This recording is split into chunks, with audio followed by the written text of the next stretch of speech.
لوگ کہتے ہیں ہوتا وہی ہے جو نصیب میں لکھا ہو۔ اللہ پاک قرآن میں کہتے ہیں تم مجھے پکار کر تو دیکھو، میں نصیب بدلنے پر قادر ہوں۔ چار چیزوں سے دھویا کرو، زبان کو ذکر سے، آنکھوں کو آنسو سے، گناہوں کو استغفار سے اور دل کو خوف خدا سے۔ قیامت کے دن تمام اعمال میں سب سے پہلے نماز کے متعلق سوال ہوگا۔ اللہ پاک کہاں ہے، زمین میں ہے یا آسمان میں؟ آپ صلی اللہ علیہ وسلم نے فرمایا اہل ایمان کے دلوں میں ہے۔ جب بھی گناہ کی طرف مائل ہونے لگو تو 3 باتیں لازمی یاد رکھنا۔ اللہ دیکھ رہا ہے، فرشتے لکھ رہے ہیں، موت ہر حال میں آنی ہے۔ ہر نماز دوسری نماز سے پہلے ہونے والی خطاؤں کو مٹا دیتی ہے۔ چھری نے اسماعیل کو نہیں کاٹا، آگ نے ابراہیم علیہ السلام کو نہیں جلایا، مچھلی نے یونس علیہ السلام کو نہیں کھایا، پانی نے موسیٰ علیہ السلام کو نہیں ڈبایا۔ اللہ پر توکل بے شک کرو، اللہ حفاظت کرتا ہے۔ نبی اکرم صلی اللہ علیہ وسلم نے فرمایا بے شک اللہ تعالیٰ مہربان ہے اور مہربانی اور نرمی کرنے کو پسند فرماتا ہے، اور نرمی پر وہ ثواب دیتا ہے جو سختی پر نہیں دیتا۔ جس نے دنیا میں اپنے بھائی کی عزت کی، حفاظت کی، تو روز قیامت اللہ پاک ایک فرشتہ بھیجے گا جو جہنم سے اس کی حفاظت کرے گا۔ بے شک جو امانت دار نہیں اس کا کوئی دین نہیں۔ 3 افراد کو جہنم سے نہ بچایا جائے گا: احسان جتانے والا، والدین کا نافرمان، شراب کا عادی۔ جو اللہ پاک اور آخرت کے دن پر ایمان رکھتا ہے اسے چاہیے کہ مہمان کی عزت کرے۔ جب ہم معافی مانگتے ہیں تو بخش دیتا ہے، یہ نہیں پوچھتا کیوں تھا۔ یہی تو فرق ہے رب کے معاف کرنے اور لوگوں کے معاف کرنے میں۔ فطرت کا تقاضا ہے، انسان جنت بھی چاہتا ہے اور مرنا بھی نہیں چاہتا۔ جو حلال مال سے مسجد بنائے گا اللہ پاک اس کے لیے جنت میں موتی اور یاقوت کا گھر بنائے گا۔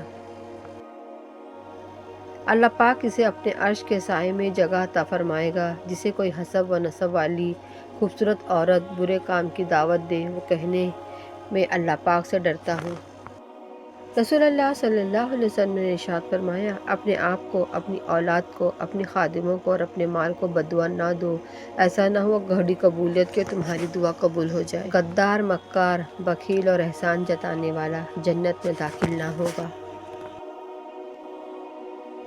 اے میرے پروردگار، میرے عیبوں پر پردہ ڈال دے اور میری پریشانیوں، مشکلوں، مصیبتوں، غم اور دکھوں کو امن، سکون، راحت، خوشی اور خوشحالی میں بدل دے۔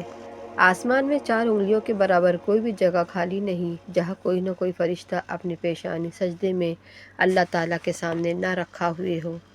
جو تمہارے خون میں سے نہ ہو اور پھر بھی تمہیں پیار اور محبت دے، بے شک تمہارے لیے وہ بہترین رشتہ ہے۔ رسول اللہ صلی اللہ علیہ وسلم نے فرمایا صدقہ برائی کے 70 دروازوں کو بند کر دیتا ہے، اور عنقریب تمہارا اللہ تم کو اتنا دے گا کہ تم خوش ہو جاؤ گے۔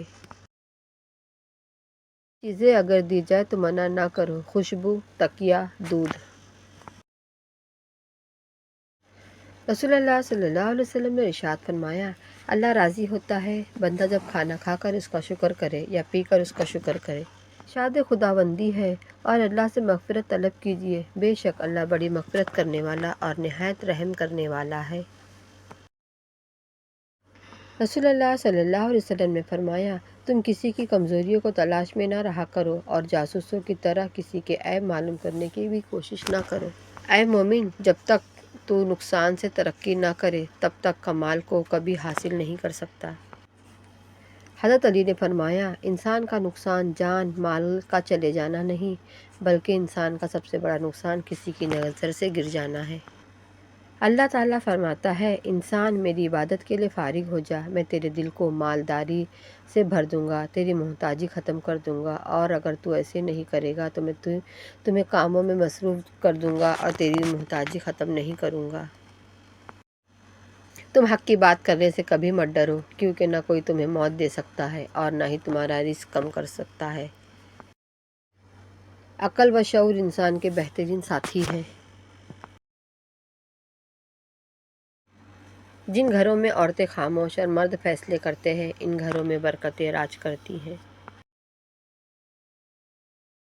مشکلات کا پتھر تراشنے کے بعد جو ہیرا نکلتا ہے وہ کامیابی ہے۔ اللہ کی پکڑ انسان کی اکڑ ایک جھٹکے میں نکال دیتی ہے۔ جو آدمی اپنی سلطنت اور حکومت پر ظلم کرتا ہے، لوگ اس کے ہلاک ہونے کی دعائیں کرتے ہیں۔ نماز پڑھنے کا موقع کبھی ضائع نہ کریں۔ قبروں میں موجود بہت سے لوگ اس ایک موقع کے لیے ترس رہے ہوں گے۔ ایک بات پر ایمان رکھے، جو انسان ہمارے حق میں بہتر نہ ہو، اللہ اس انسان کو ہم سے دور کر دیتا ہے۔ ایک مومن کے لیے دنیا اور آخرت کا قیمتی سرمایہ محمد صلی اللہ علیہ وسلم کی محبت ہے۔ جو آدمی اللہ تعالیٰ کو یاد کرتا ہے، اللہ تعالیٰ اس کی عقل میں روشنی اور نور پیدا کر دیتا ہے۔ خود کو اللہ کی رضا کے سامنے ایسا ڈال دے جیسے سمندر میں تیرتا ہوا لکڑی کا بے جان تختہ۔ جو چھوٹی مصیبت کو بڑا سمجھے گا، اس سے بڑی مصیبتوں میں گر جائے گا۔ مسافر کو رخصت کرنے کے لیے اس کے ساتھ چلنا مستحب ہے، یہ سنت سے ثابت ہے۔ اور جو کوئی اللہ سے ڈرے گا، اللہ اس کے لیے مشکل سے نکلنے کا کوئی راستہ پیدا کر دے گا۔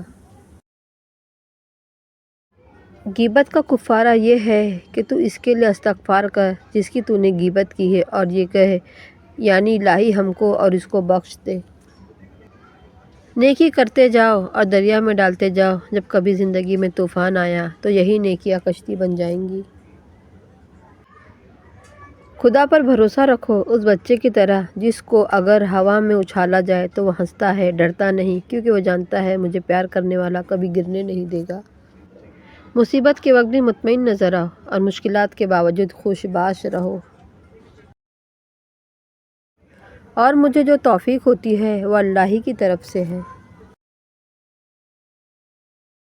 حضرت علی کا فرمان ہے، اگر زندگی کو ہمیشہ خوشیوں کے ساتھ گزارنا چاہتے ہو تو غم زدہ لوگوں کے غم سنا کرو، کبھی دکھی نہیں رہو گے۔ اور جو بھلائی بھی تم آگے بھیجو گے اپنی جانوں کے لیے اسے موجود پاؤ گے اللہ کے پاس بہتر اور اجر میں بڑھ کر۔ کوئی تم سے بھلائی کی امید رکھے تو اسے مایوس مت کرو، کیونکہ لوگوں کی ضروریات کا تم سے وابستہ ہونا تم پر اللہ کی عنایت ہے۔ جسے اللہ نے تمہاری دعاؤں میں شامل کیا ہے، اللہ اسے تمہاری زندگی میں بھی شامل کر دے گا۔ ٹھیک ہے، دشت بھی ہوں، باغ بھی ہوں، دریا بھی، جس کو جیسا نظر آؤ مجھے ویسا سمجھے۔ ہر آدمی اپنا درخت الگ الگ اگانا چاہتا ہے، یہی وجہ ہے کہ انسانیت کا باغ تیار نہیں ہوتا۔ زندگی اس کے لیے مت گزارو جس کے لیے تم زندہ ہو، بلکہ اس کے لیے گزارو جو تمہارے لیے زندہ ہے۔ سچائی کی سب سے سچی نشانی سادگی اور وضاحت ہے، جھوٹ ہمیشہ پیچیدہ ہوتا ہے۔ کسی بھی جگہ ہمیں چاہیے الفاظ کا استعمال کرتے وقت ایسے ہی احتیاط کریں جیسے مچھلی کھاتے وقت کانٹوں سے کرتے ہیں۔ کانٹے تو پھر بھی جسم کو تکلیف دیتے ہیں، لیکن الفاظ دلوں کو چیر دیتے ہیں۔ پرسکون زندگی گزارنے کے لیے یہ تسلیم کر لینا ضروری ہے، ہر کسی کے پاس سب کچھ نہیں ہوتا۔ مشکلوں سے کہہ دو میرا اللہ بہت بڑا ہے۔ روٹھنا منانا زندگی کا حصہ ہے، بس خیال رکھے ناراضگی زبان تک رہے، دل میں عزت اور پیار ہو۔ الفاظ پڑھنے کے لیے آنکھیں اور احساس پڑھنے کے لیے دل چاہیے۔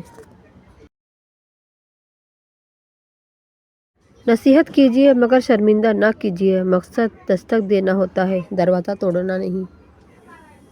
اللہ فرماتا ہے سب کو چھوڑ کر اندھا اعتبار کر لو مجھ پر، یقین کرو میں اپنے وعدوں کا بڑا سچا ہوں۔ زندگی سسکی سے شروع ہو کر ہچکی پر ختم ہونے والا مختصر ترین سفر ہے۔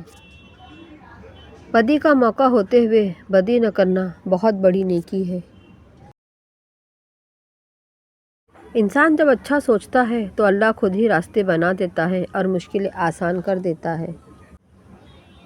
مذہب میں سے انسانیت اور خدمت نکال دی جائے تو صرف عبادت رہ جاتی ہے، اور محض عبادت کے لیے پروردگار کے پاس فرشتوں کی کوئی کمی نہیں۔ آخری زمانے میں جو چیز سب سے کم ملے گی وہ بھروسہ مند دوست اور حلال رزق ہوگا۔ زندگی اس اذان سے شروع ہوتی ہے جس کی نماز نہیں ہوتی، اور ختم اس نماز پر ہوتی ہے جس کی اذان نہیں ہوتی۔ لوگ ڈھونڈتے رہ گئے کامیابی کو، مؤذن کہتا رہا حی علی الفلاح۔ یا رب ان لوگوں کو بھی خوش رکھنا جو ہمیں خوش نہیں دیکھنا چاہتے۔ صبر رکھے، اذیت اجر بن جائے گی۔ جب زبان اصلاح پذیر ہو جائے تو قلب بھی صالح ہو جاتا ہے۔ جب وہ عطا کرنے پر آتا ہے تو مانگنے کا سلیقہ بھی سکھا دیتا ہے۔ رسول اللہ صلی اللہ علیہ وسلم نے ارشاد فرمایا، جو مہمان نوازی نہیں کرتا اس میں کوئی خیر نہیں۔ میں نے جو بھی منظر دیکھا ہے، قبر اس سے زیادہ گھبراہٹ والی ہے۔ یہ دونوں حسن حسین دنیا میں میرے لیے دو پھول ہیں۔ رسول اللہ صلی اللہ علیہ وسلم نے فرمایا، جو تم سے تعلق توڑے اسے جوڑو، جو تمہیں محروم کرے اسے عطا کرو، جو تم پر ظلم کرے اسے معاف کرو۔ بے شک انسان کو قبر میں اس کی اولاد کی نیکی کی خبر دی جاتی ہے تاکہ اس کی آنکھیں ٹھنڈی ہوں۔ کلمے کا مطلب یہی ہے، جہاں اللہ کا ذکر ہوگا وہاں اللہ کے حبیب صلی اللہ علیہ وسلم کا بھی ذکر ہوگا۔